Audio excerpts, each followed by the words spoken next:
Okay, so so probably one common theme that kind of unites us all here is this idea. We all want to ensure that in some sense our programs are correct, right? And there are many ways how to go about it. These are probably the most popular ones.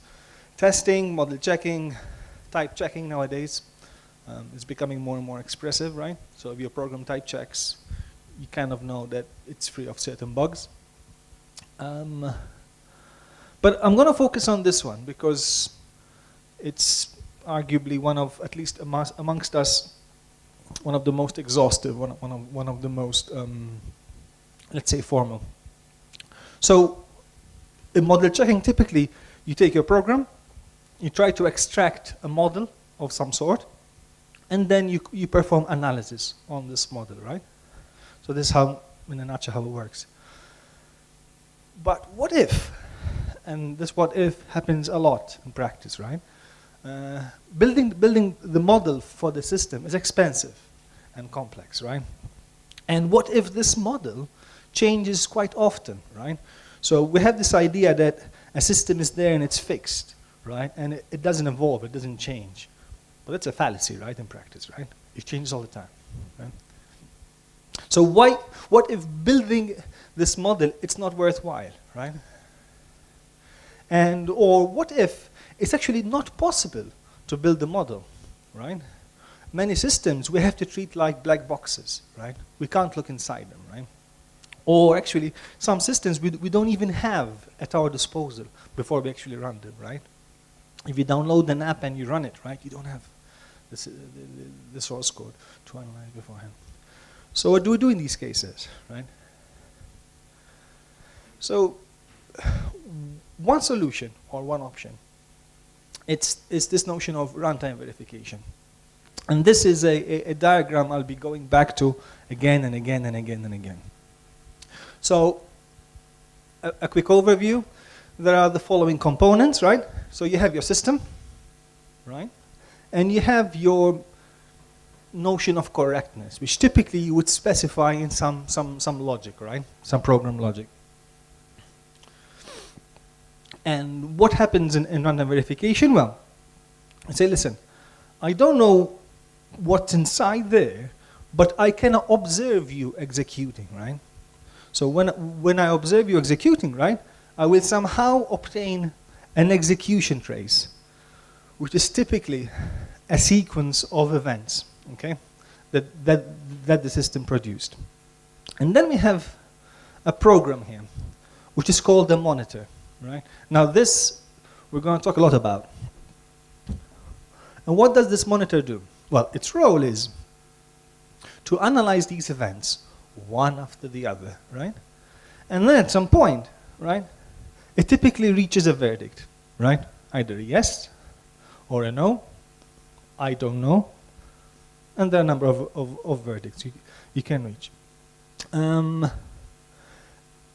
ideally, in runtime verification, there is some notion of correspondence between what this monitor decides, right, and what your high-level specification is talking about, okay? So this is the, yeah. Maybe two things I need to point out, right? So in runtime verification, often you have a number of constraints. One of them is typically you only see one execution trace. And I'm going to refer to this as the classical setup, okay? Classical setup. There are other constraints. So typically you view events one after the other. So typically we refer to this as incrementally, right? So you can't see the entire execution. You see it bit by bit, bit by bit. The other constraint, and this is an important one, is that once you reach a verdict, right, you're not allowed to change your opinion, okay? And this kind of characterizes RV in a big way, okay? So if you've seen some behavior, right, and you're not absolutely sure, right, it's better to withhold, okay, your verdict, right, and wait a bit more, rather than say, ah, it's a no. And then you see something else and say, actually, do you mind if I change my opinion? No, that's not allowed, okay? So this is the basic setup. Okay, So monitoring is nothing new. It's been used, for example, as a code structuring technique in a number of languages. I don't know whether you're familiar, for example, with Erlang. You have these supervision trees. You have actors that monitor for other actors, that monitor for other actors. And when some actor down here fails, the monitor kind of sees it and then takes remedial action. Okay, it's a design pattern. Sometimes maybe you're familiar with this, they're called fail fast, right? So the idea is that if something bad happens down to you there, you should not try to rectify the error. You just say, I'm gonna fail, and then you let the monitor handle your failure condition.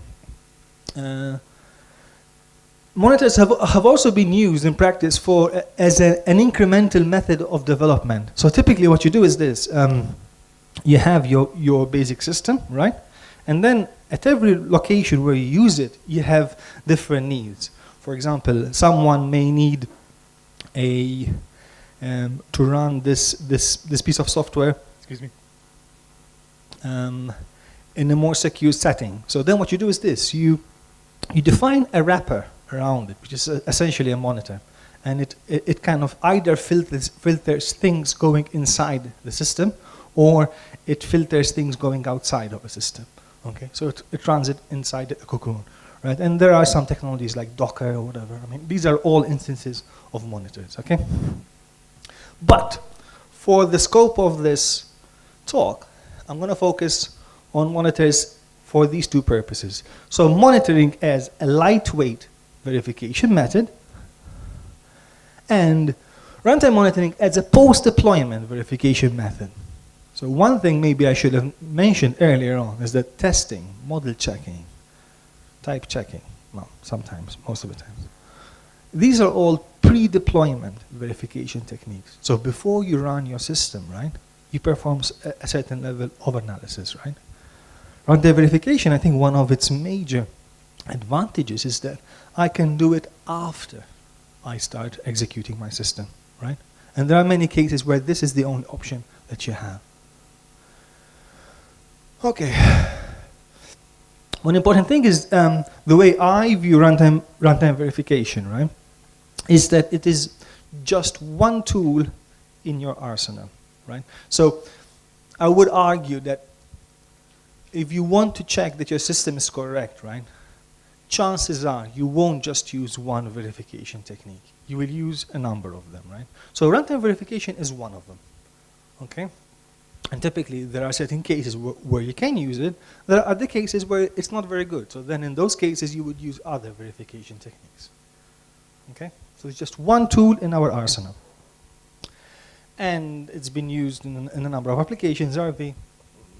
My colleagues will be talking about this after me. Okay. So when you talk about RV, typically, there are three main concerns, okay? There may be more, but here I'm going to identify three. The first one is efficiency, right?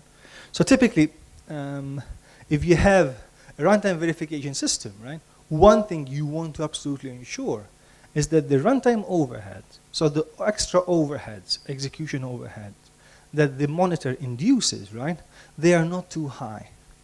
And the reason for this is that otherwise, if they are too high, the whole thing becomes infeasible. No one will use it, right? So what I typically say, if you want to submit a paper in the RV conference, right, typically you should have always a graph saying, oh, the overhead, and they are 15% above the baseline or something like that, right? This is very important. But there are other concerns. The second concern I mentioned there is expressivity. So it turns out that when you check for the correctness of a system at runtime, right, there are certain things that you cannot check for, right? And if you think about it, right, it's obvious because you are like verifying in a very constrained setting, right? You're seeing only part of the trace, right? Only up to the current execution. You're only seeing one trace, whereas a program may have more than one trace, right? So on and so forth, right? So typically, what you can check for statically, right, you can't check for dynamically. There are certain cases where also the opposite is also the case, right? But in general, RV is less expressive, right? than, let's say, full-blown model checking. The question is, by how much? By how much? And this is one thing I will try to answer in this talk.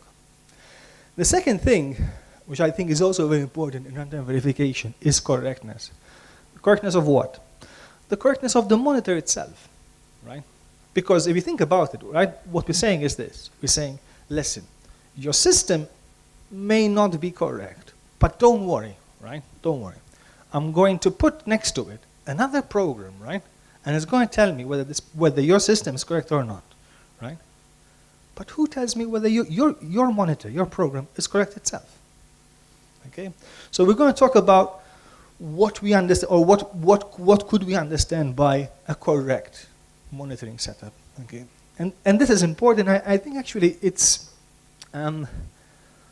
something we should focus more about, or at least there's more hope that we can achieve a notion of correctness. Why?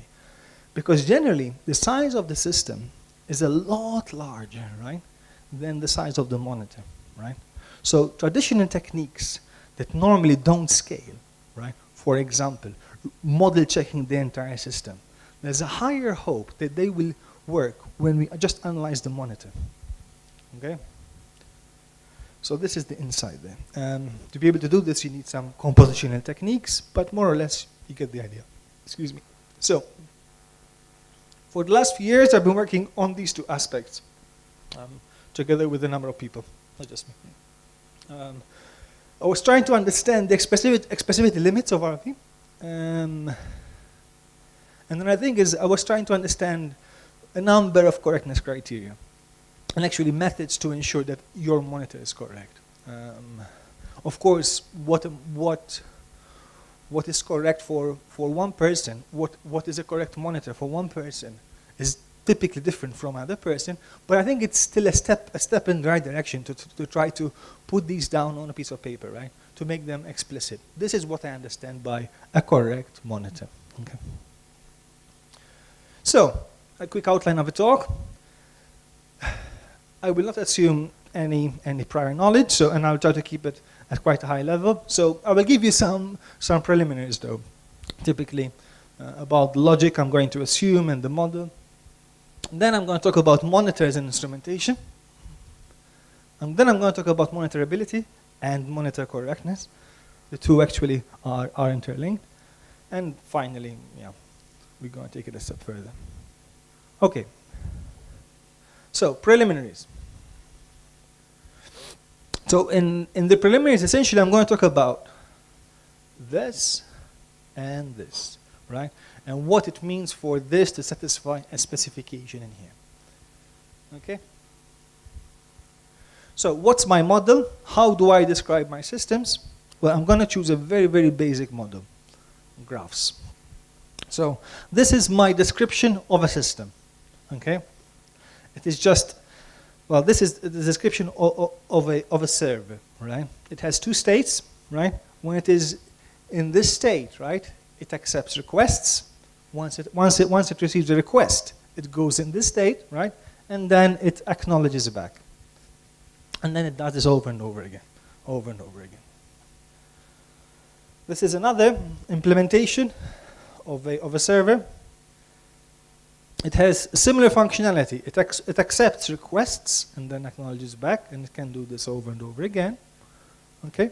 But at some point, it may also reach a limit, right? And at that point, it transitions into this state, which is, you can say it is a deadlocked state.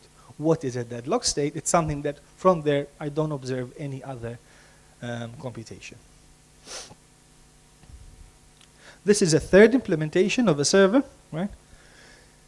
It still performs requests and acknowledgements, but in some sense, this will be our notion of an incorrect implementation of a server. Why?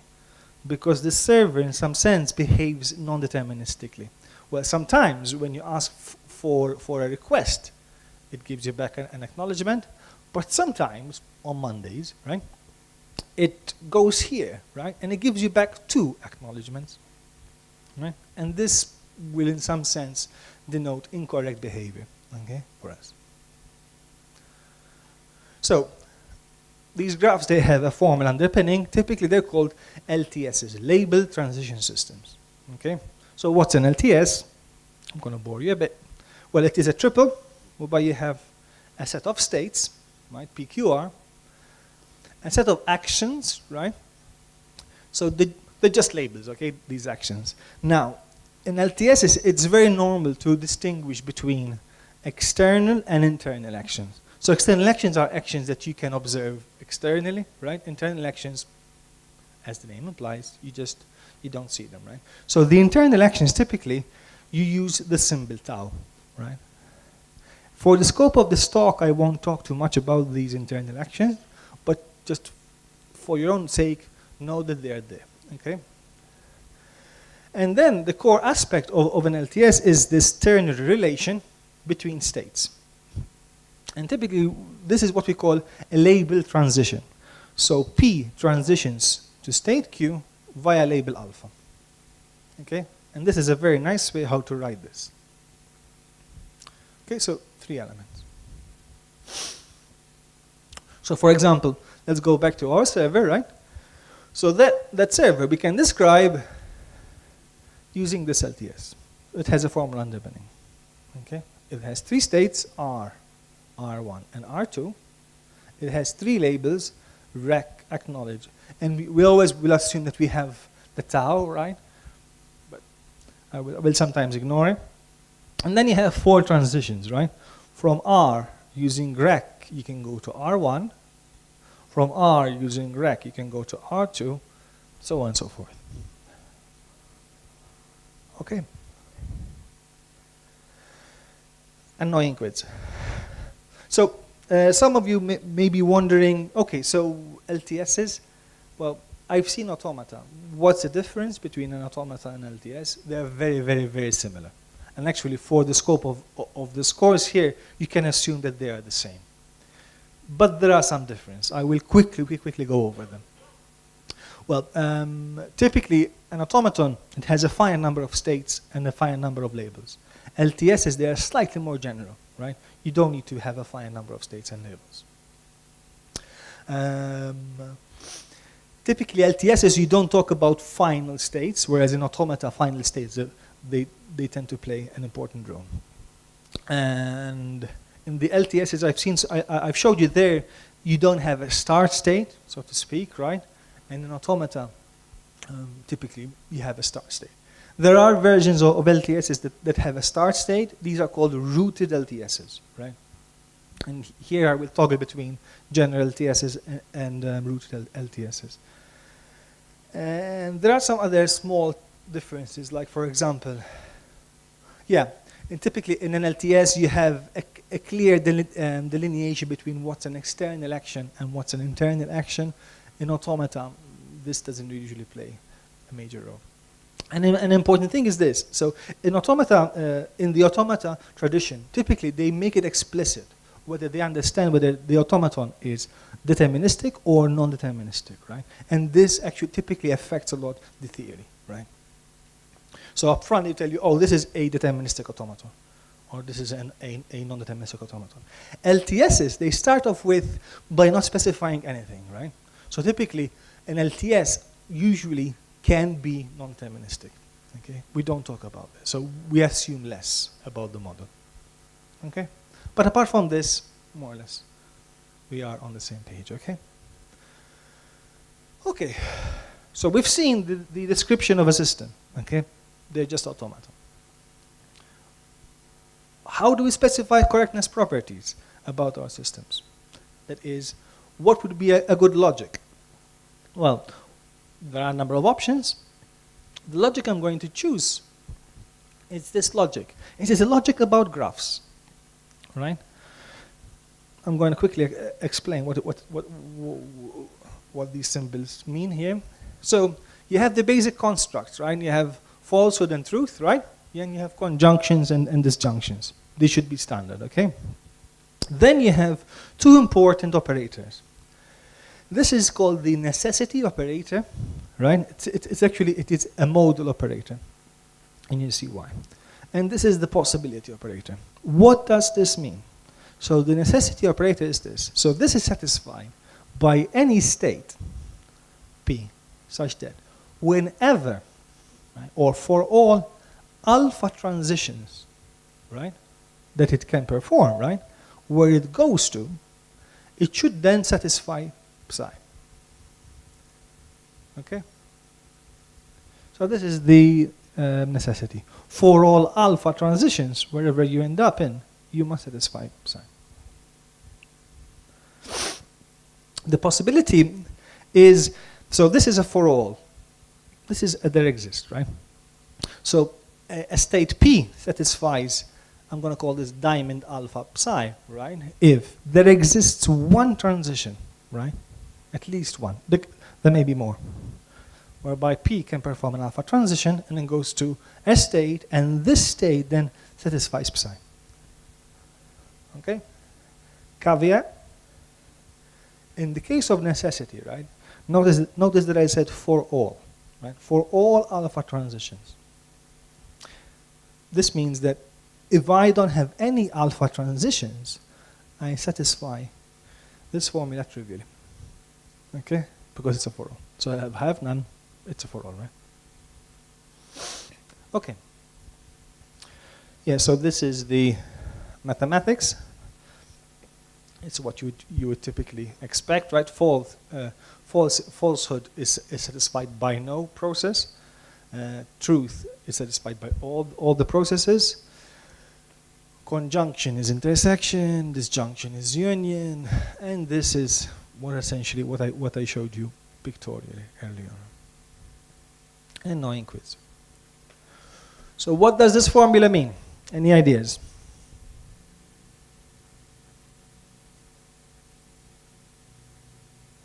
Do you mind if I ask members in the audience? Sure. You.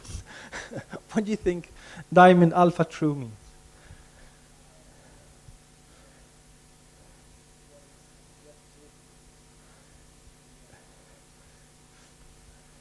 So let's look here at the definition. So this is satisfied, right, by states P, right, such that they have an alpha transition, right, and then whenever they go to P prime should satisfy true, right?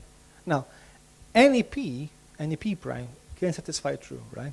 So really and truly, the only requirement that we're putting with this formula is that your state should perform an alpha transition. Okay. So this means P can perform an alpha transition. Okay. Concrete example, right?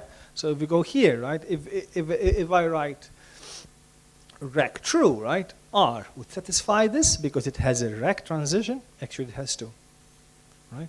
R1 here does not satisfy this because it does not have any rec transitions. And the same thing for R2. Okay? What does this formula mean? I'm going to ask the guy in front.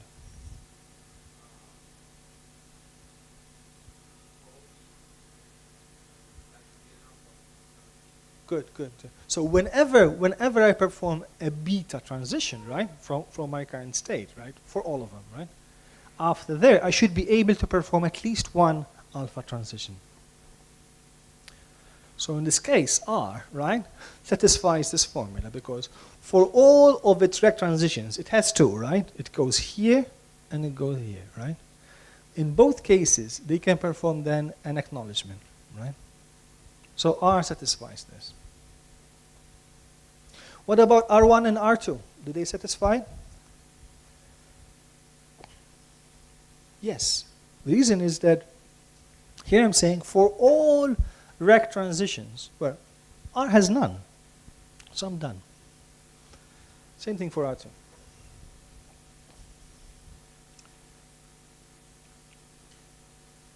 What does this formula mean? The guy next in line, second row. Yeah. Yeah, this guy. Maybe you can tell me your names. I mean, I will still forget them, but you know. Dennis. Let's look here.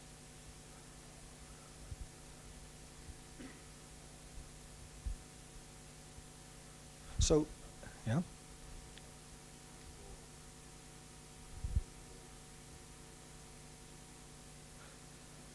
So a direct reading of this says, right, whenever you perform alpha, you must then satisfy false, right? Now we've already established that nothing satisfies false, right? So the only way that you can satisfy this is by not ever performing an alpha. So essentially, this means you cannot perform alpha. And if we go here, right, R is not in this thing because it performs alphas. Sorry, it performs rec here. R1 and R2 satisfy this property because they never perform a rec transition. Okay. So this is the very, very basic of the logic. One thing I want to mention before I go forward is that this formula here, right? You cannot perform an alpha. And this formula here, you can perform an alpha, right? They are very, very important formulas in the logic, right? Without them, right, we lose all of the expressivity, okay? In fact, sometimes I'm going to refer to these as the basic formulas, right? You can perform an alpha and you cannot perform an alpha. Okay. So, I can say more, obviously, right? So, for example, here, I am describing a property that says after a service request. So by a service request, I understand you have a request and it's followed by an acknowledgement, right? So after a service request, I am able to perform another, or I'm able to accept another request. So after a service request, rec and ac, I am then able to perform another rec. And clearly P, Q, and R, they satisfy this. Okay? What about this one? For all service requests, so for all rec and for all ac, right?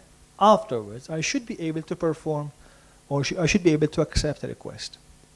It turns out that P and Q satisfy this, right? Because whenever they perform a rec and an ac, they can then perform another rec, right? But R doesn't. Why? Well, consider this transition. So R, it can perform a rec, it can perform an ac, and in this state, you cannot perform a rec. Right? So it has one, if you want, counterexample, right, that violates this. Okay? So R does not satisfy that. It satisfies it in this execution, but not in this execution, right? And this talks about the entire program, This is an important distinction, okay, to keep in mind. So this is the other property and the fact that from your current state, you should be able to perform the limit, right? So before, for this, P and Q satisfied this. Now we want something to satisfy this and to satisfy this.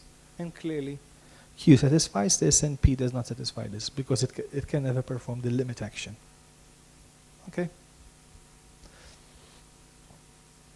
What about this property? So here we're saying that whenever you perform the limit action, afterwards you cannot perform the request. Okay? Clearly Q satisfies this, right? Because once it performs the limit action, right, it reaches a deadlocked state, which never performs any action, so we're good to go.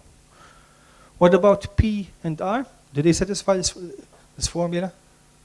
Yes, they do, because they never perform the limit action. Okay? So this is the gist of the logic. Okay. Okay, so I will now talk a bit about. So there was the finite part of the logic. I'm now going to talk about recursion. And this logic eventually, when I give it to you, it's where it derives most of its expressive power. Okay, so some quick notation, right? So if you have a finite set of actions, right, I can write this to denote it is the conjunction of all the possible actions in your system, right? So assume that you have a finite set of actions. Okay, act, big act, psi means alpha 1 psi and box alpha n psi. Dually, I can write this to denote the inverse, right? So diamond act psi, it means alpha 1, diamond alpha 1 psi, or diamond alpha 2 psi, or diamond alpha n psi.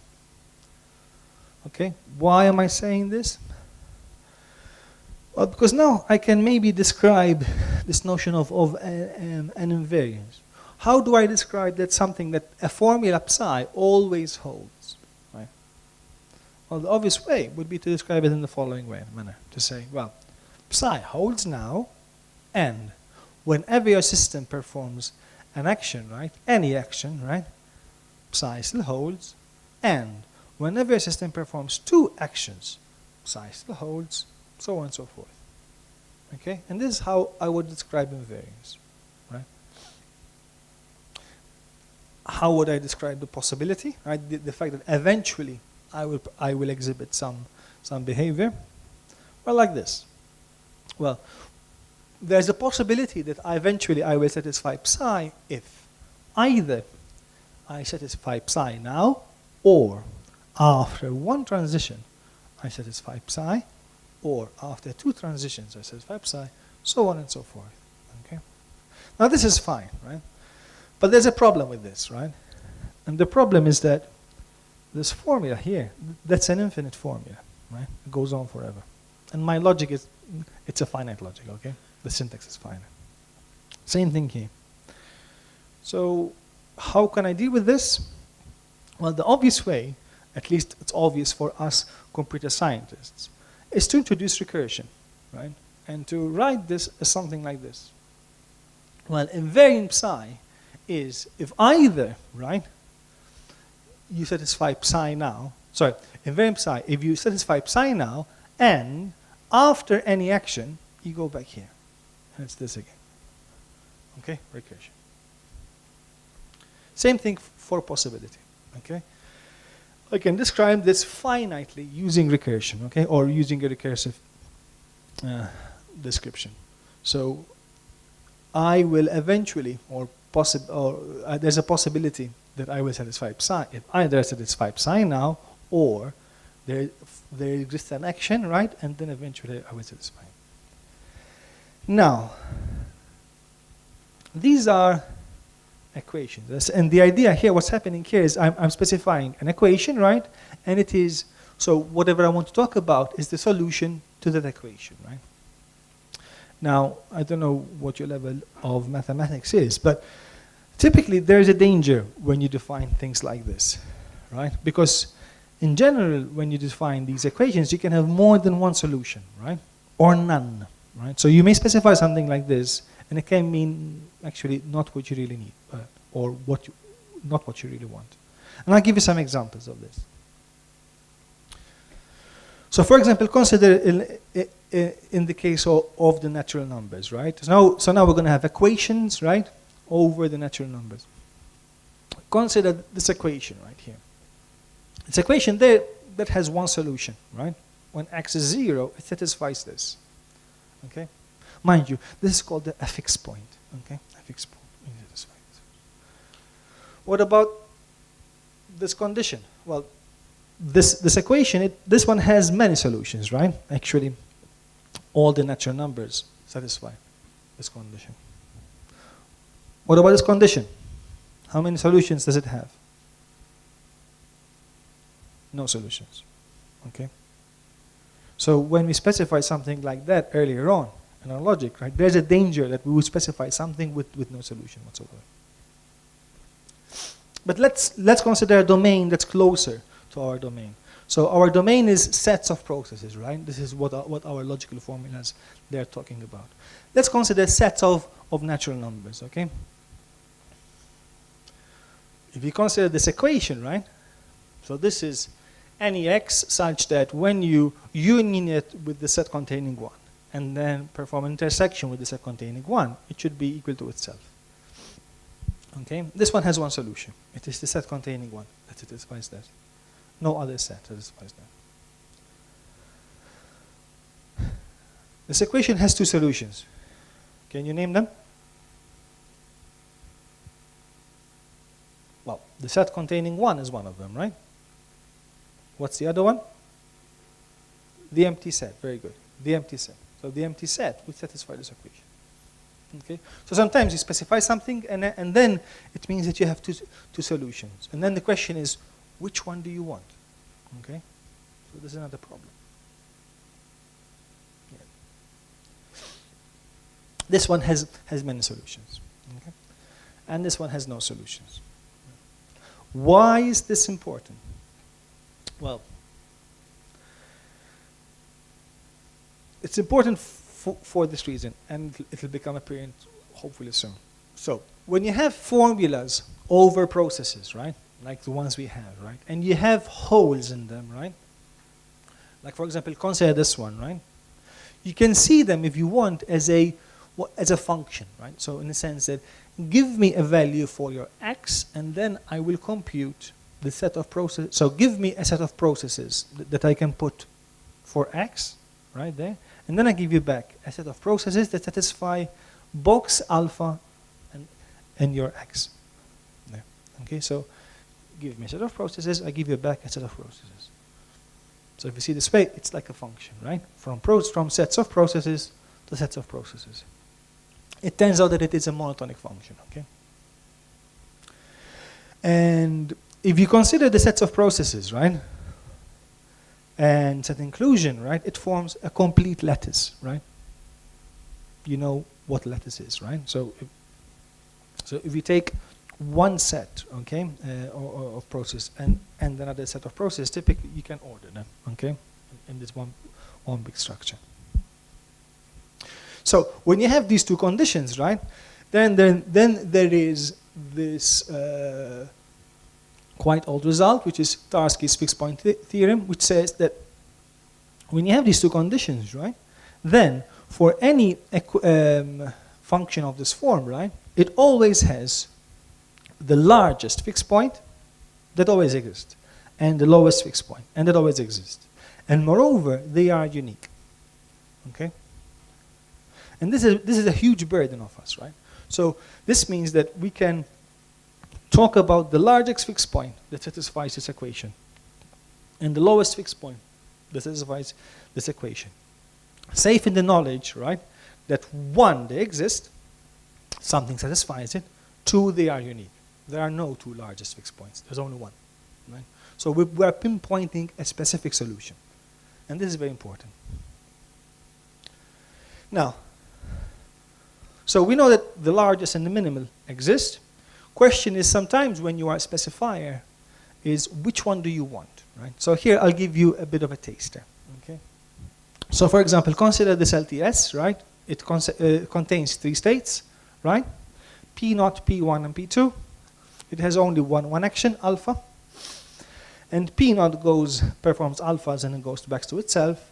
P1 can perform alphas and goes back to itself, but occasionally it can also perform alpha and it goes to P2. P2 is the deadlocked state. It never performs an alpha. Okay?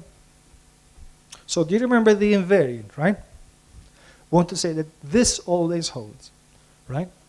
And earlier we said, oh, we can express this using this equation here, right?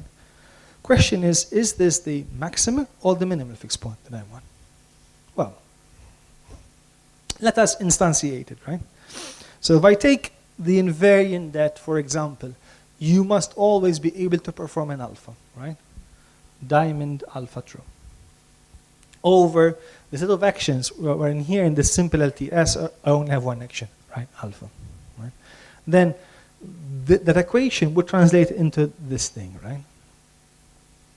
Now, if I look at this equation, right, there are 2 solutions for it. And the empty set satisfies this, if you look up the definition. And the set containing P0 satisfies that. So essentially P0 can always, after any alpha, right, can always perform an alpha, right? P1 clearly does not satisfy this. Why? Because it can perform an alpha and then it can go here and it cannot perform an alpha. Okay? P2 clearly does not satisfy this. It violates this immediately. Okay, so So when I look at the solutions of this, there are two solutions. Which one do I want? Clearly I want this one, right? I want to talk about this one. So in the case of invariants, typically what you want to talk about are largest fixed points. Invariants, largest fixed points.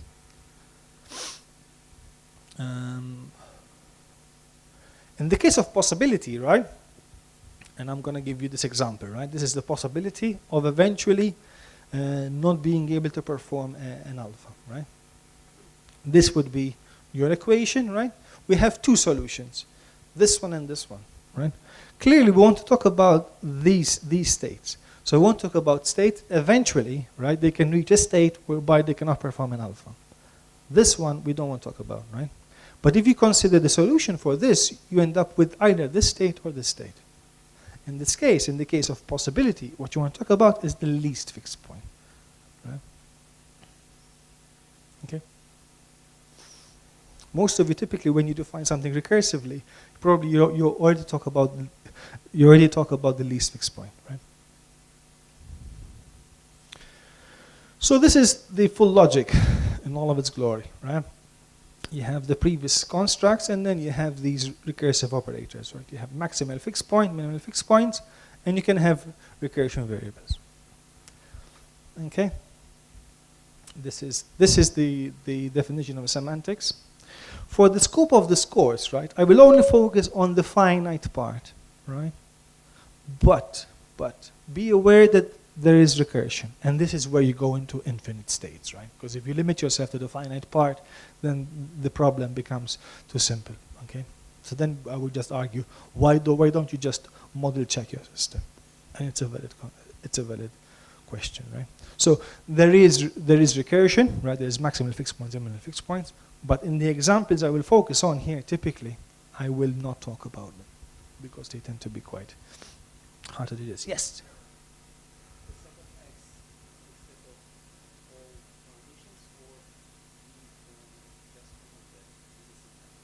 It's syntactic. Okay, so it's just so formulas. There is a set of formula values. Typically, I will use the big X, big Y, big Z. Okay. One thing I want to point out, right, and this is maybe the last thing before I move forward, is that we don't have negation, right? Why? Because so this is actually typically called the negation-free version, right? And the idea is that there is a duality between the constructs, right? So, for example, if you want to talk about not false, right, you could just write true, right? If you want to talk about not and a conjunction, right, you have the Morgans, right? You can push the not further in, right? And you end up not phi or not psi. Not of this, you can push it inside. So there's also a duality here, and there's also a duality here. Okay. So you have an automatic or standard way how to eliminate your negations. And actually it solves some problems, because when you have negations and fixed points, you can create some weird things. So yeah, we don't let you play with negations. But the point is, I can express negation indirectly. So this is the take-home message. So now I can start to specify properties, okay? The real properties. So this is a property, right? That says, right, that after any request, I cannot perform two consecutive acknowledgements, right? Ack false. And whenever I perform an acknowledgement, I can go back here. And moreover, this condition, this should be invariant, hence maximal fixed point. Okay? Clearly, well, P and Q, they satisfy this formula. R does not, right? And essentially, it violates it if it takes this path. Here, here, here, right? So, the key thing I want to mention here, and this is important, this is fundamental. In general, right, to check a property like this, right, it is very expensive, right? Because to check that this always holds, you need to check all the possible states that you can reach here, right? So you can go a very long way. But to answer it in a negative sense, right, it's actually a lot easier. Why? In this case of R, I just need to find a counterexample trace. Okay? So this is the insight for RV. Okay? Remember I told you RV is a lightweight verification method, right? So if you are willing to forego, right, the option of answering this question in the positive sense, right? If we're willing to forego to answer who satisfies this, right? And we just limit ourselves to answering who violates this, right? Then maybe something like RV can be used here, okay? Because you can analyze for paths, right? And you, as soon as you see a counterexample, you go, aha. Sure. But that's bound model checking. Yeah, yes. But then you start to, yeah. You're right. Okay, so this is another property that says, well, the system states that satisfy me are those that either they are able to perform the limit action now, or after, or they can perform a number of requests and acknowledgements, right? And eventually they will be able to perform this limit action, right? And this is a possibility property, okay? Eventually it should hold, right? Or and eventually. So this is a minimal fixed point. Eventually you must hit it. Q satisfies this immediately. P and R do not, right? Here we're playing the opposite game here. And this is what I want to note. I want to bring to your attention. To answer this question, right, in the positive way, right, what satisfies it? It's a lot easier than trying to answer this in the negative sense. What does not satisfy it, right? Because to answer the fact that my system never satisfies this, right, possibly can go on for a very, very, very long time. Right? To show that I satisfy it, however, I just need to show one execution trace.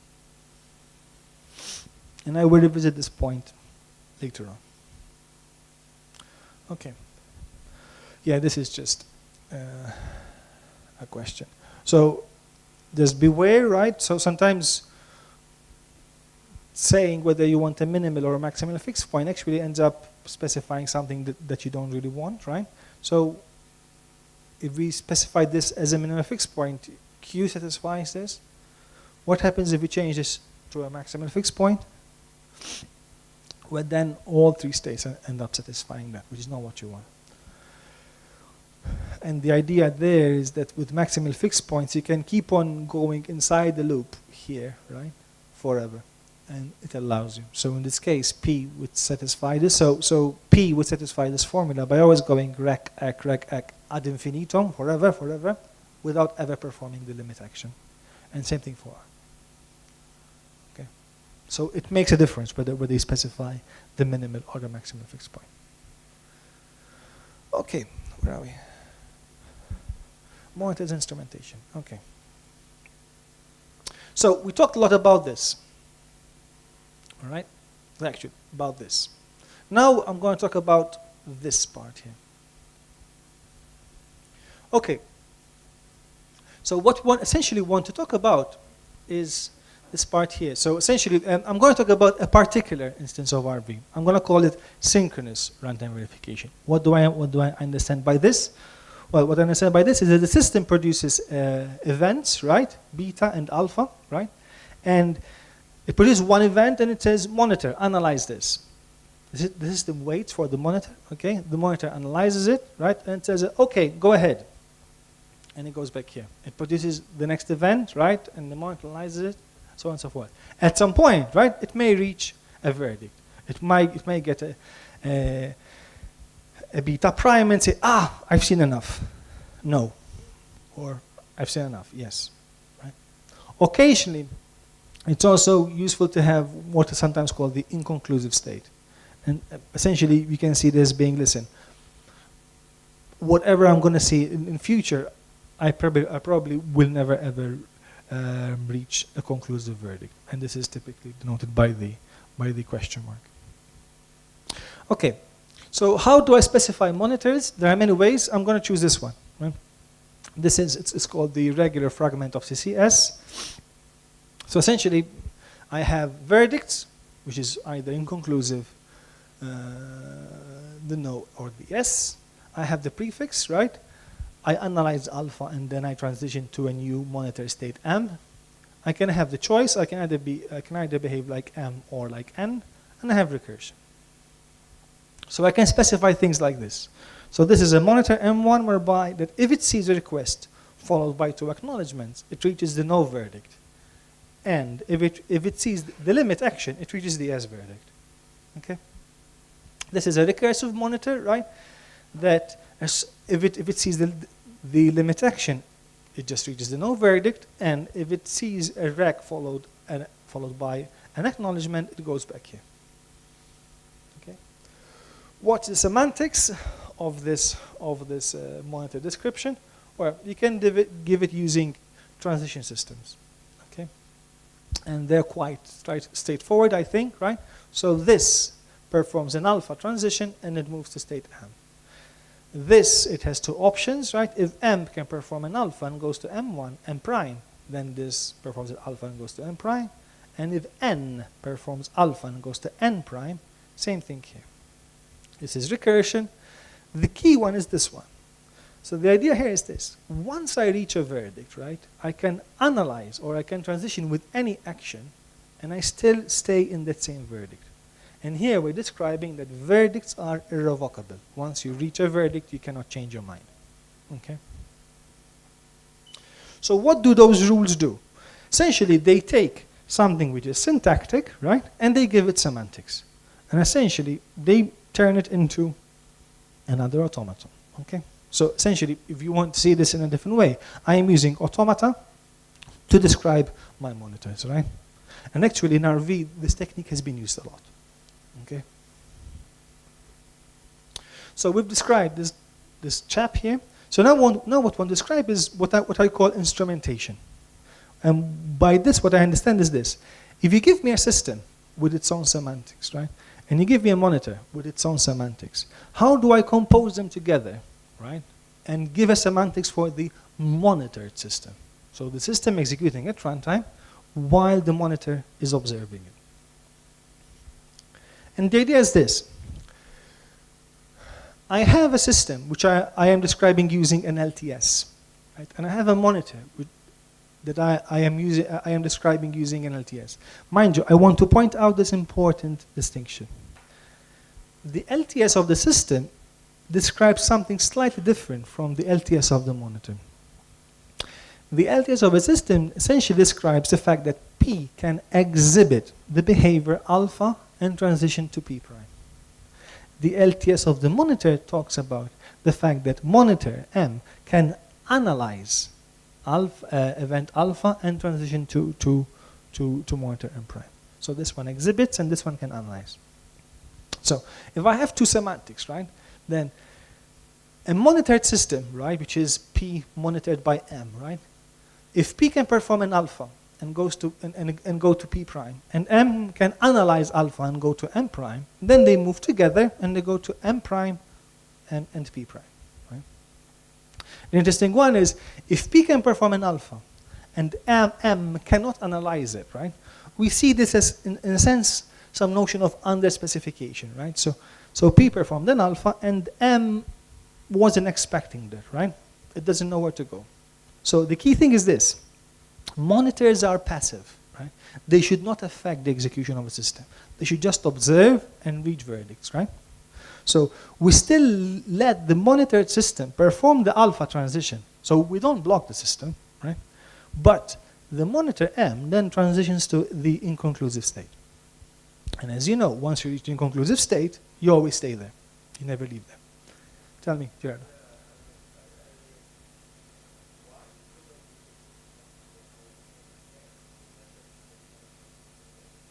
No, it means that you let the system continue, but essentially from that point onwards, you can never reach anything, any verdict that's sensible. So you stop your analysis if you want, right? Because your monitor didn't describe.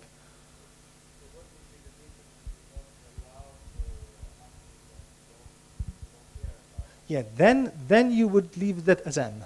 So, but then you skip things, right? But then it's different semantics. So, but yes, there are cases where you allow that. This is one semantics. Yeah.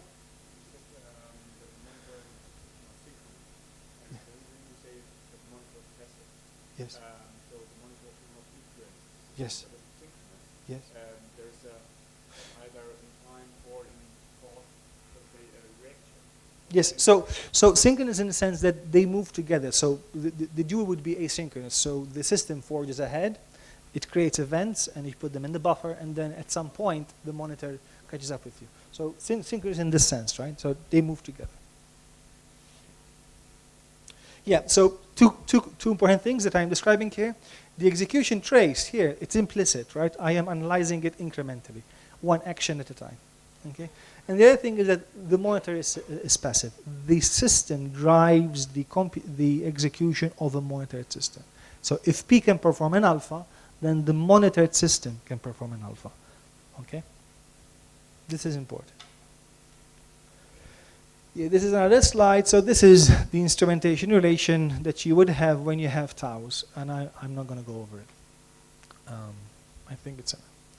So, for example, before we had a system, right? Then we had the monitor, right? With my instrumentation, right? What I do is I can compose them together, and I end up with a larger LTS, right? And this describes the behavior of a monitored system, okay? Notice that here, notice that in the monitored system, the system drives the computation, right? Now, the system R in this case, right? We saw earlier that it was non-deterministic, right? So when you have a monitored system, of course, it still will remain non-deterministic, right? So the monitor in some sense is at the mercy, right, of what the system decides to do, okay? And this also affects the verdicts that you reach, right? So if the system decides to exhibit this behavior, you can see, maybe it's small here, but you can see that eventually the monitor will reach the no verdict there, okay? And then it stays there, right? If the system decides to exhibit a slightly different behavior, right, then the monitor reaches the inconclusive state, right? But that's fine, right? Because the idea is this. So I am there to reach a verdict based on what you exhibit. If you don't exhibit what I'm expecting, right, then you can't expect me to reach a verdict about the things that I haven't seen. Okay, this is the idea. Okay, monitorability, or maybe 2 minutes break. 2 minutes break. Okay, so should we start again? So let's take a quick recap.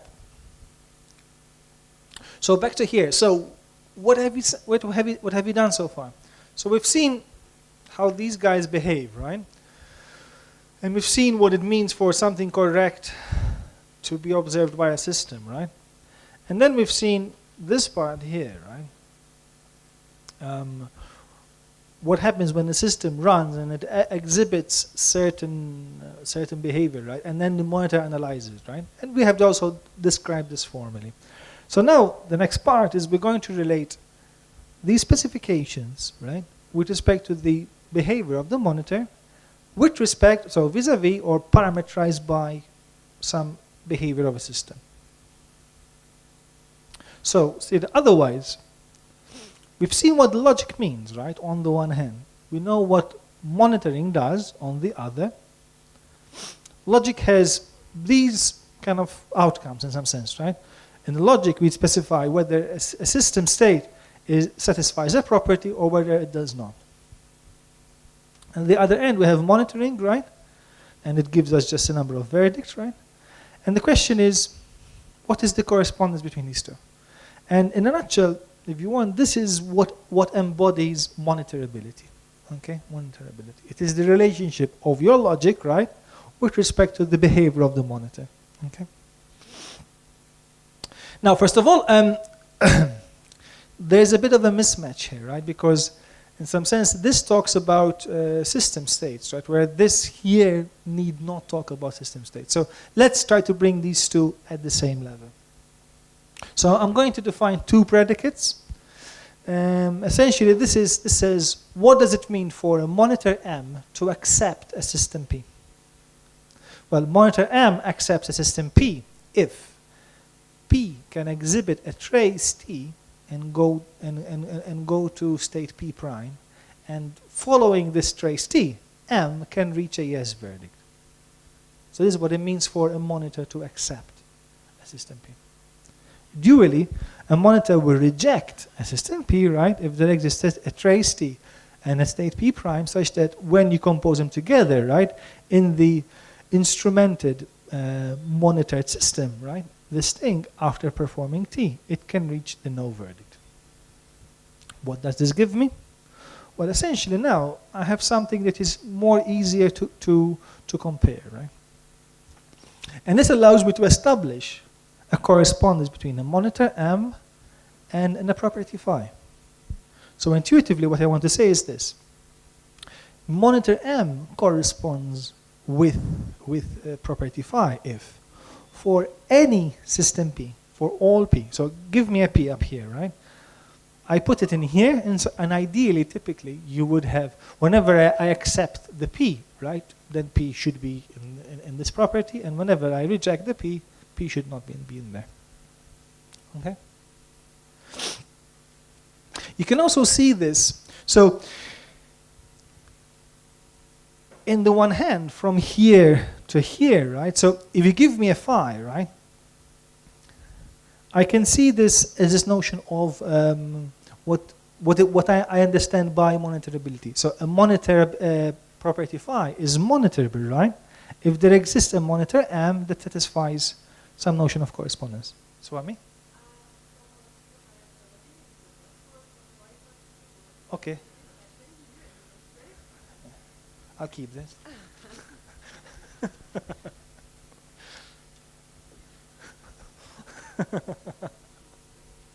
have the mic. Okay. So I was saying, so monitorability, the intuition is this.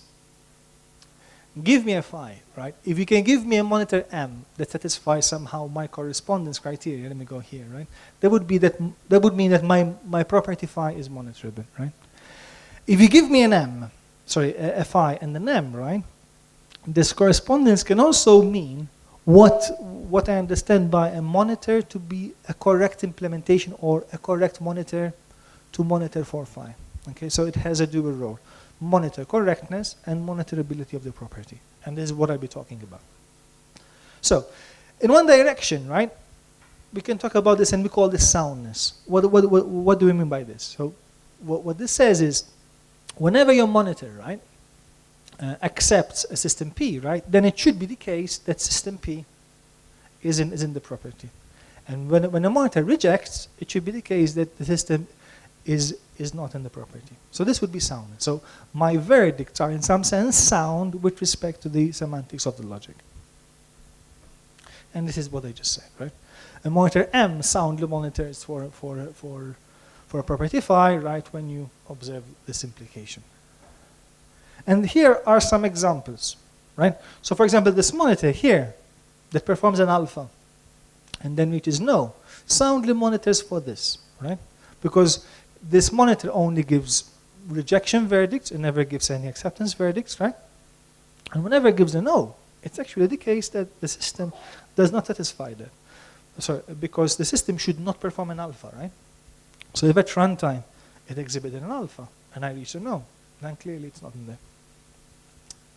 This is a monitor, right, that soundly monitors for this property here.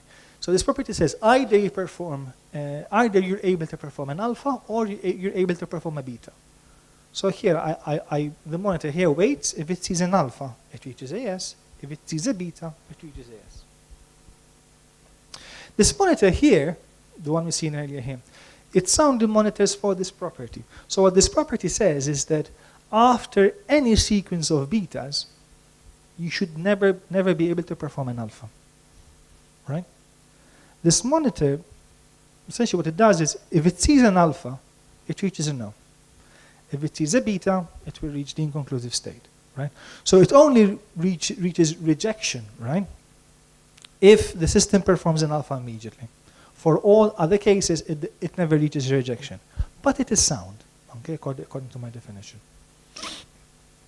This monitor, which is maybe more what we would expect, is also sound. So this, it can reach a no after an alpha, right? And if you perform a beta, it recurses. Okay. Yeah, sure.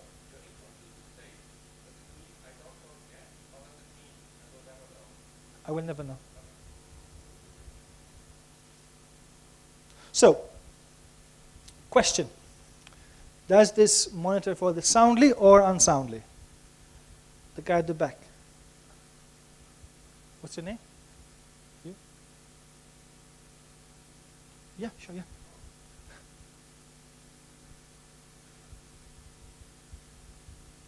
So let's analyze this monitor. This will see an alpha, and after seeing an alpha, it will tell you yes. Right? But this property says that you should not perform the alpha. So this is unsound, clearly, right? It gives you a yes when it should have given you a no. And this is the counterexample, right? So the system here violates this property, and when you compose them together, right, this will give you a yes. It's not what we want. What about this? What did I do wrong? Oh. Was it me? Okay. So, that puts me on edge. Let's check this monitor. So does this monitor soundly monitor for this one? So this, as soon as it sees an alpha, right, it tells you a no. And this property says, well, your system should not perform alphas, and moreover, it should not perform betas, right? So you perform alphas, you're out, right? And you perform betas, you're out as well, right? Now, this monitor will only tell me no whenever it is an alpha, right? So it is sound, right? We could do better, right? But it is sound. What about this one? Well, this one turns out to be unsound. And the reason is this. So the systems that satisfy this property are those systems that cannot perform an alpha, right? They're allowed to perform a beta, right? But they just cannot perform an alpha. Now, this monitor, right, will reach a no if it is a beta, right? So it is unsound, and once again, the witness is this one. So this system satisfies this one, this property, and this monitor, when you compose it with this, right, will reach a no. So the monitor says no, but actually it is a yes. So it is unsound. Okay, so we don't want that. What about this one? So here I just changed the verdict, right? This one is still unsound. And the reason is this one. Consider this witness. So this is a system, right, that violates this property, because this tells you cannot perform an alpha. This one, along one execution trace, can perform an alpha, and along a different execution trace can perform a beta. But it does not. But it does not satisfy it, because along this execution trace it can perform an alpha. Now, if you compose this with this, right, and this system takes this beta transition, right, then your monitor will reach a yes, when clearly this is a no. Okay? So you start to get into these weird things. So it's not obvious, right, what it means for a monitor to be sound. Okay? So this is why I think we should really understand what we are instrumenting with our systems. One thing I also want to point out is this, is that typically to show that something is unsound, it's a lot easier than showing that something is sound, right? Because showing something is unsound, I give you a counterexample, and you can quickly verify, right? To show that something is sound, you have to show that for all systems that I can compose with this, right, it observes the implication. And that's a lot harder to show. Okay? So, we already have kind of a certain feeling, right? That soundness, it's nice, but it's not enough, right? It's still good for a number of things. For example, soundness guarantees that you're not inconsistent. What do we understand by inconsistent? So a monitor is inconsistent if you can give it a system, right, and it can accept it and reject it, right? And this is not what we want, right? This is something.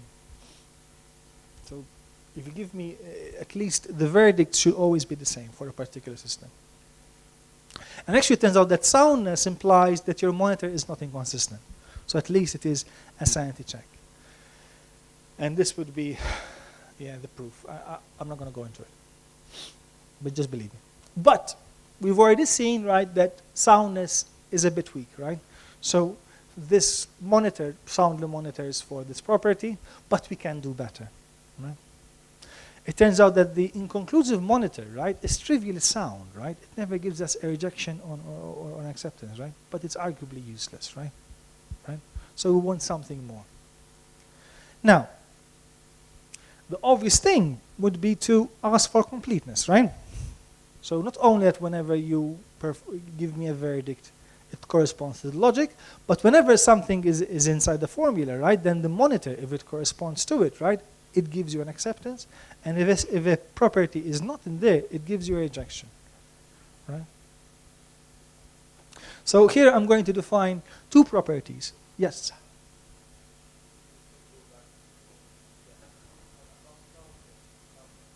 Soundness.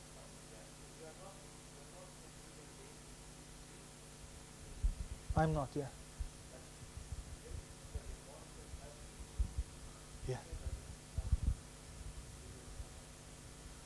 So I'm just mapping, right? So in soundness, I'm mapping the acceptances and the rejections with the satisfactions and the violations. Yeah?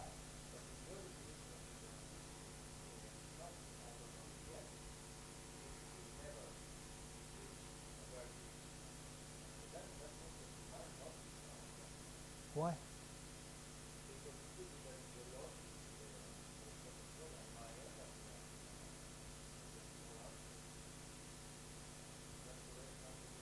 No. So the point thing is that if you reach an acceptance, so if you reach one of the two core verdicts, the very good or the plus, then they should correspond to satisfactions or completions.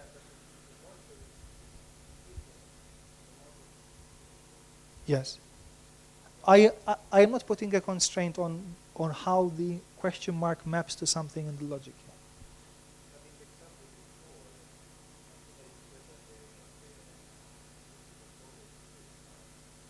Because it never gives you any yes or no verdict. So the implication says,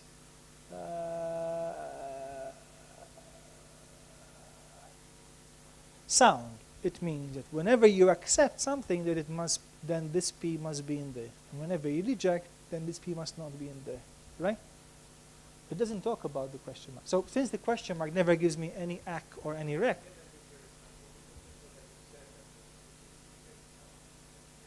okay.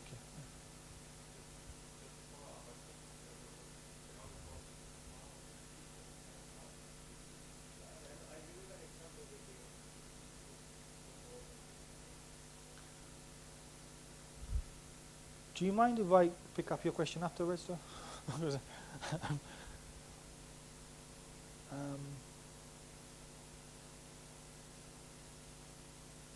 So completeness is when something holds in the logic, I should give a verdict or a useful verdict, right? And this is the implication in the other direction. Now, the bad news, right? And maybe it is to be expected because I kind of already hinted at this, is that it turns out that there is no sound. So, sorry. This is called satisfaction complete. So satisfaction complete means that if something satisfies a property, then your monitor should accept that system, right? And violation complete is if a system violates a property, then your monitor should reject it, right? So I just separated them a bit, and there's a reason for this.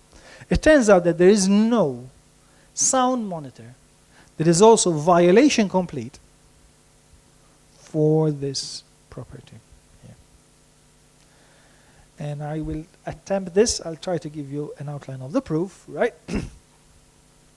So assume that one such monitor exists. So there is a monitor that is sound. It's important that it must be sound, right? Without soundness, I think we don't have anything, right? Because then it gives us weird verdicts that don't mean anything. So let's assume that I have a sound monitor and that it is violation complete. So for every system that does not satisfy this, right, the monitor should reject it. So let's assume that one exists, right?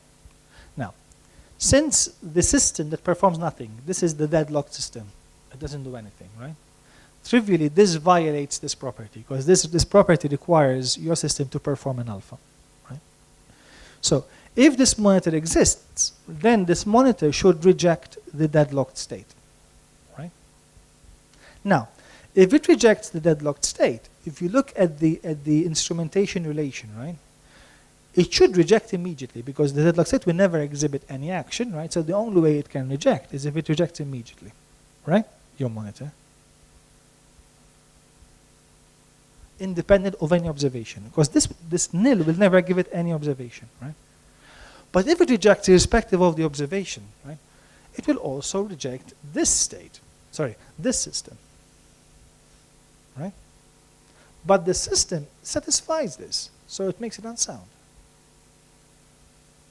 Okay? If you want, I can put the slides online afterwards, and you can go over this reasoning afterwards. Dually, there is no sound and satisfaction complete, the other one. Okay, monitor for this other formula, for the dual formula, the box alpha false. Right? Now, I told you earlier that these two formulas, they are crucial formulas, right? Without them, we can't really express anything, right? So this in some sense tells us that if we want to be fully complete, right, then the set of things that we can monitor, right, are essentially it is very small. We can only monitor for true or false, right? So what we do here is that so this is the mantra, right? So I think runtime verification it has this mantra, right? So something is always better than nothing. Okay? So and in this case I will use it towards my own advantage. I will say, okay, so I cannot obtain full completeness. Can I weaken my requirement for completeness? And maybe I can obtain something that's usable. And this is what I did. Or this is what we do here.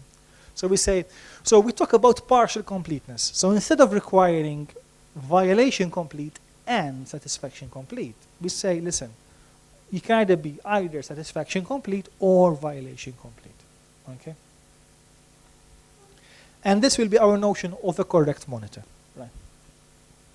So a monitor, right, is set to monitor for a formula phi. So M is correct with respect to this formula phi, denoted as this, right? If it can monitor for it soundly, as we saw before, and it can monitor for it in a partially complete manner, meaning it either monitors for it in a satisfaction complete way or in a violation complete way. And this is my definition. So, does this give us something that close to what we were expecting? Well, very, very, very close. I think we need that. So now we can say that this one monitors for this formula and this one monitors for this formula, which is as you would expect, right? Remember this example before here, right? We said, okay, it was sound, but we can do better, right? Now, because we were putting a completeness requirement on it, right? It turns out that this does not monitor for it, right? Because it's not violation complete nor satisfaction complete. This monitor monitors for this because it is violation complete. Okay? Yeah, this one does not monitor for it, and essentially because it is unsound. So this is the case of completeness, where completeness comes in handy, and this is the case where soundness comes in handy. Okay.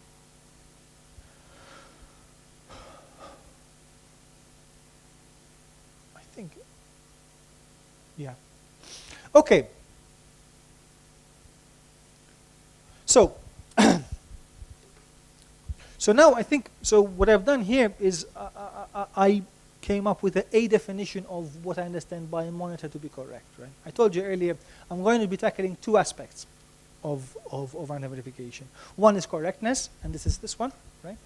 And the other one is monitorability. What can I monitor for at runtime, okay? And I told you earlier that the two questions actually turn out that they are interlinked, okay? And I'm going to show you how they are interlinked. I'm going to use the same setup, right, to now talk about monitorability.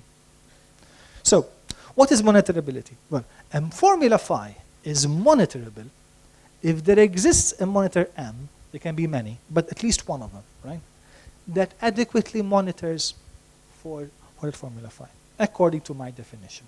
Okay? If you don't like my definition, right, I would argue, define your notion of adequately monitors for phi, and this formula should still hold, right? So this idea. So it's parametric with respect to this. A set of formulas, or a subset of the logic, right, is monitorable if each and every formula in this subset is monitorable. Okay? So this is what it means for a logic subset to be monitorable. If every one of them is monitorable, I can find a monitor for it.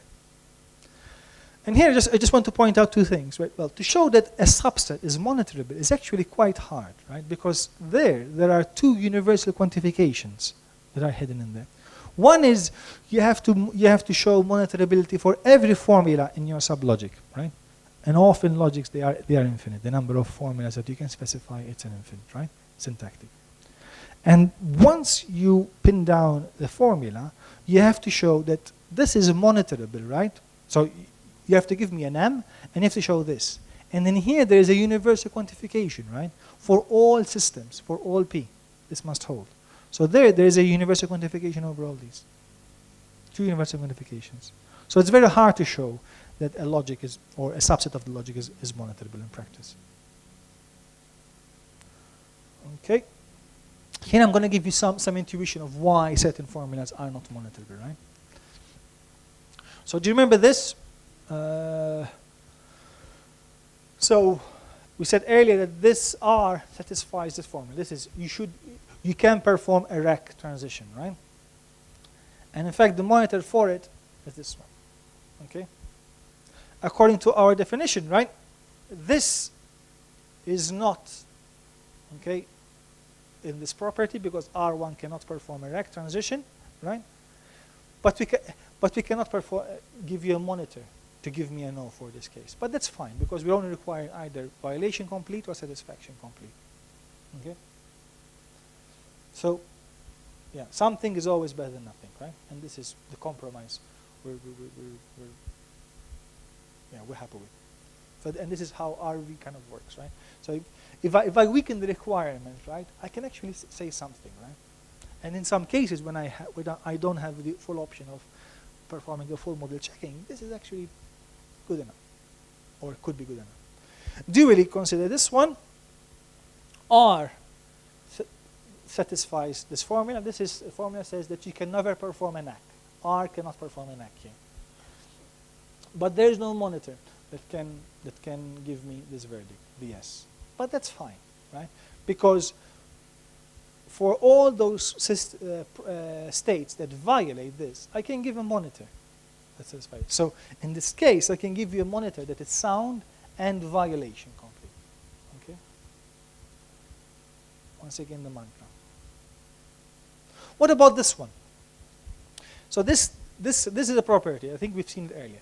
Whenever you perform a rec, right, then you should be able to perform an acknowledgement. Okay? So R satisfies this property, right? But arguably, I cannot give you a monitor to monitor for this. Why? Because to check this in the positive case, right, I need to have a monitor that goes at runtime here and here. And at runtime, I can't do that because I only go in one place. Okay? So I cannot monitor for this in a positive sense.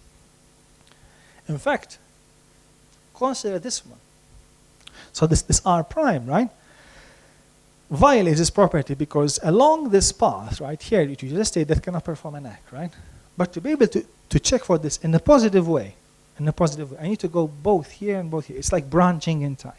Right? In fact, this logic is called the branching time logic. Okay. So this is the reason why I cannot give you a monitor for this. Can I answer this? Can I check for this in the negative sense? Let's see. Well, R1, right, does not satisfy this, right? Because it says whenever, wait a second, does it satisfy?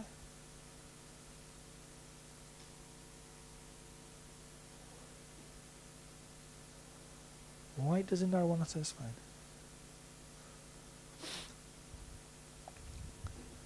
Never prepare the slides late at night, because you end up with these things. What I want to show here is R1. Well, this set is. Well, this set actually turns out satisfies it. Pardon?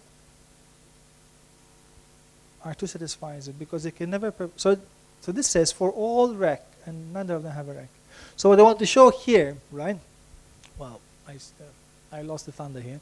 So what I want to show here is that for things that that do not satisfy this property, I cannot give you a monitor either. Right? So these are cases where these are properties that I cannot be neither satisfaction complete nor violation complete, and these are the ones that are not monitorable. Okay, and intuitively, I think probably R prime is what I wanted to have here. Yeah. So for R prime, let's go. I cannot monitor for this in a negative sense. Why? Because what I want to show is that I want to detect the fact that R prime can go into a place, right? And then and then negatively I monitor that R2 cannot perform an act, right? But I can never see enough to say I cannot perform an act, right? So what I can see is when you perform the act and say, aha, so I can answer this part here only in the positive sense, not in the negative sense. And this forces me to answer it in the negative sense. This is the idea. Apologies, the example doesn't work. Let's go forward. But the idea is this. Whenever you have a property, right, and you can answer it at least in the yes case, right, that's monitorable. If you can answer it in the no case, that's monitorable. If you can't answer it neither in the yes case nor in the no case, that's not monitorable. This is the take-home message. This is another example. So this is a formula that is not monitorable. So this tells you something satisfies this if either it cannot perform an alpha or it cannot perform a beta. Okay? Why isn't this not monitorable? Well, let's try to reason it out. What's the intuition? Let's say I put a monitor, right, that analyzes for alpha. Whenever it is alpha, it reaches a no, right? But that could be unsound because here I'm saying either you cannot perform an alpha or you cannot perform a beta. So let's say you have a system that can perform an alpha but cannot perform a beta, right? So just by seeing alpha, I can't say anything with any certainty. Okay? So I think let's try to go over the proof. And we'll assume that there is a monitor M that can monitor for this. Then M must be sound and it's either satisfaction complete. Well, let's see. So since this satisfies this formula, right? Because this says you should either not be able to perform alpha or not be able to perform beta. I perform beta, but I cannot perform alpha. Since it's an OR, so I satisfy this. Right? Now, if it is satisfaction complete, my monitor should accept this. Right? But if I accept this either in two ways. Either M says yes immediately, or M says yes after a beta. Right? And in both cases, this M will also accept this system, and this system clearly violates this property. So it becomes unsound. And similar argument for the violation. The point is here is that it starts to become not very clear what formulas are monitorable and which ones are not monitorable. But fear not. So what we did was this. We said, can we identify a subset, a syntactic subset, that is guaranteed to be monitorable? And this is one syntactic subset. So either you have this fragment or you have this fragment. This I call safe HML, or the safety fragment. Okay? So you can only use a combination of these operators, right? But you never mix them with these operators, right? Or do you really, you should be able to use these operators, but not any of these. So if you limit yourself to just these operators, right, you are safe, in the sense that you have specified there's something that is monitorable. Same thing here. So this is the safety. This is what's called the co-safety fragment, right? Here I specify, in some sense, invariants, things that must always hold. Here I'm specifying things that, well, eventually they should hold. And the main result is this. One, that this fragment is monitorable. So you don't have to perform these weird reasoning. Is this monitorable? Well, what if I have a monitor here? But this would be unsound. If you just stick yourself to just the syntactic fragment, just syntax, right? You know it is monitorable. There's also another important result. And this, I think, is something which, to the best of my knowledge, is one of the first results. And this is maximally expressive. What do we understand by this? It means that for any property out there, right, that is monitorable, right? If it is monitorable, then you can express it using this syntactic fragment. So let me give you a concrete example. So consider this property.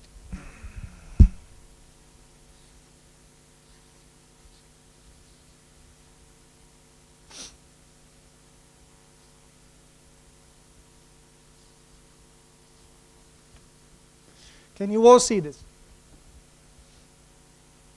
So this says you should be able to perform an alpha, and you should be able to perform an alpha. It's a silly property, right? It is not in this fragment here, because in this fragment, I cannot use conjunctions. I can only use disjunctions. But there exists a formula, which is this one, that is semantically equivalent to this formula, and this formula, the syntactic format, is in this fragment. So if there's a property, right, that I want to express, and it is monitorable, right, then syntactically I should be able to represent it here. So, or said otherwise, by limiting myself to that syntactic fragment, I am not limiting myself with respect to what properties I can monitor for at runtime. Okay? And this is a very important result. Okay, brilliant. Okay, so I'm going to start to wrap up. So we've seen two things here. Okay, we've seen when a monitor is correct, right, with respect to a formula, and we formalize this with respect to how you compose your monitor with your system, what happens at runtime. Okay, and we also talked about property specification. So we started off with a logic, right, that is general enough. It didn't talk about runtime verification. So one important thing of this work is this, is that we took a logic that is verification technique agnostic. And what I mean by this is this. When you specify the correctness property, right, you don't talk about how you intend to verify it. Whether you intend to model check it, runtime verify it, right? You just talk about what, according to you, is correct, right? And one of the most general ones, logics, is this one, the one I showed you. Actually, this one has a particular name. It's called the modal mu calculus, for what's worth. And essentially, we started off with a general logic, and we said which subset I can runtime monitor. Okay, and this is what we did. An important aspect of our work is that, so this logic I told you, it turns out to be quite expressive. So it can embed other logic, like for example LTL or CTL, right? So in practice, and we're in the process of doing it, right? I can use it as a logic to embed other logics, and whatever we have identified here, because this logic can embed LTL, right, or CTL, we can now talk about the monitorability of CTL, for example. Okay. Um, to talk about property specification there, hidden inside the proof there's a synthesis function, which means give me a formula and I'm going to synthesize a monitor for you, which is the witness monitor, right? So we use this to actually define a tool, right? So now, actually we have a tool, you give me a formula and I actually automatically synthesize code for you, the monitor, and I know by construction that it is correct, okay? So this work has actually also served for that. Yeah, this is, so starting off with the general logic, right? And then knowing which parts are monitorable and which parts are not is very important in the setting I told you about in the beginning. So I view runtime verification as one tool in the arsenal, right?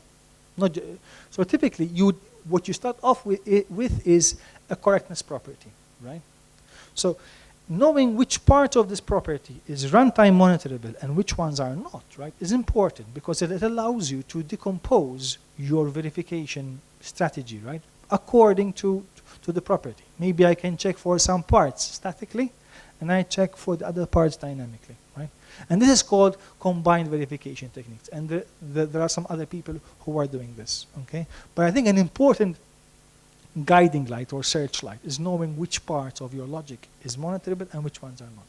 And in general, not everything is runtime monitorable. This is the take-home message. And it's actually been useful to extend monitorability. And this is what I want to end my talk on.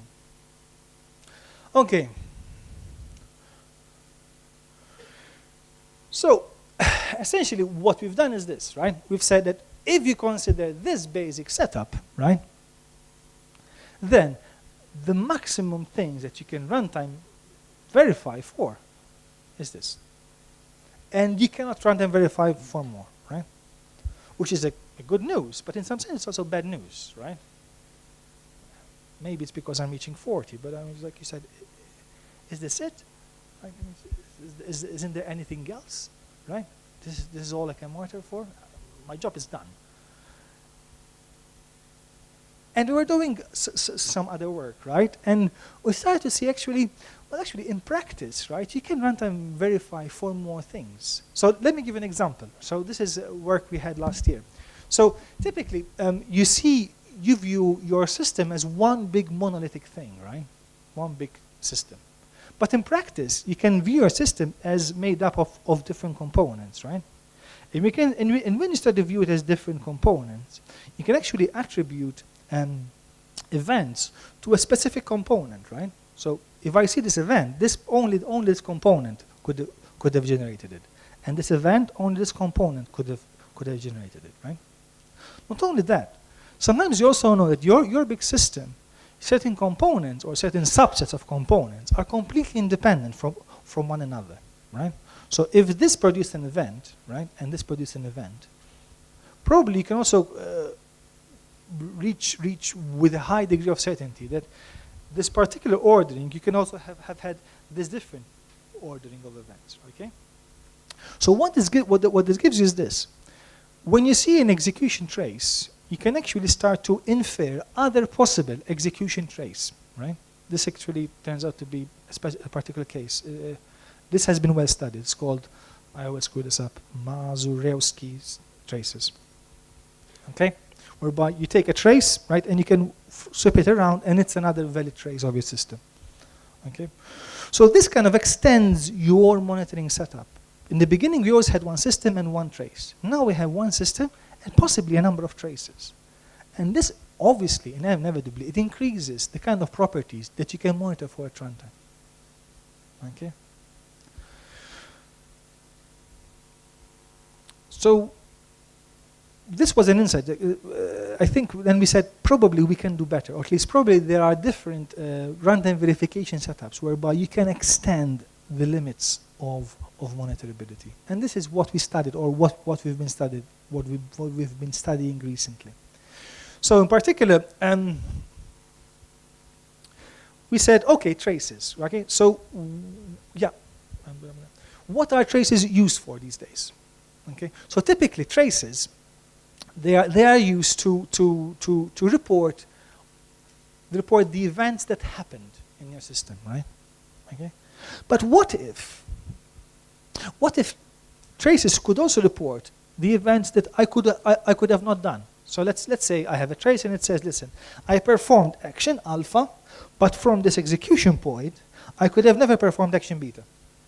So even though you haven't seen it, right, I can tell you, right, from the source code. So when I instrument the system, I tell you, listen, I produced action alpha, I could have maybe done action gamma, but beta I could have never performed, right?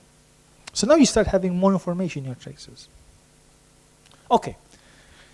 So traces can definitely they report the events that happened, right? They may report events that could have not happened, right? But what can they do more for us, right? Maybe another aspect could be this. So sometimes we just view RV as just a one-shot thing, right? So you runtime verify a system, right? And then it generates an execution trace, and if you see if you reach a verdict, yes, it's good. If not, what do you do with the log? You throw it away? Well, what you could do is you can take that log, right, and then use it, right, to maybe decorate your system, right, with past performance and say, listen, from this point, right, before in some previous run, I saw a different execution trace, right? So then your trace starts to becoming more like a tree, right? It starts to branch out here. You start to venture into the world of decorated traces, right? And you start to, so the more information you get, right, from runtime execution, the more then you can start to approach the full logic. This is the idea. The last idea is this. Before I told you, there are cases whereby you cannot typically have complete access to the entire source code of your system, right? But you may have access to a subset of your system, right? So what if I have a component, right, and I have the source code, and it is small enough that I can fully model check it, right? So there I can describe a full computation tree, right? Or I can say, listen, at this point, I satisfied this property, right? And then when I put this component inside the larger system, right, I would generate traces, right? Everywhere else, I would just report the events that happened. And then I would reach a point and I say, listen, here I performed an alpha. And from this state, I used to satisfy property psi because I checked it before running the system. Okay? So here you start to venture into this world of hybrid, okay? So you start to use a bit of model checking and a bit of runtime verification. And I think this is the way forward, right? I think this is where we're heading. And I think, and in this setting, what is monitorable and what's not, I mean, we start to enlarge the system, the state space. Okay, so this is an example whereby here we have extended our monitors to talk about the actions that the system cannot perform, right? And it turns out that, so this would be the instrumentation rule. The point is this: when you consider an extended notion of monitoring, right, you also enlarge the set of monitorable properties. Concretely, we go, in the case of the safety fragment, we go from here to this fragment. So we can now monitor slightly more. Okay. The idea would be to have monitors, right, that talk about, before you mentioned depth-bounded runtime model checking. Right? So so you can take our logic and forget recursion, right? So this is a depth-bounded formula, right? So this allows you, right, to check for things at runtime. Maybe you invoke a model checker at runtime with the knowledge, right, because the formula is that bounded, that your analysis is that bounded. Okay, I'm assuming finitely branching systems. Okay, so this means that you can perform runtime checks, runtime model checks, and you weave it inside your runtime verification here. And this, what's the end result of this? Once again, you enlarge your set of monitorable formulas from here to here. So now I can have OR. So before, in the safety fragment, you only had conjunctions. Now it turns out that I have disjunctions with finite finitely bounded formulas. And I can actually runtime monitor for this. Yeah, so this was a big tour of, I think the work we've been doing. So I think the essence is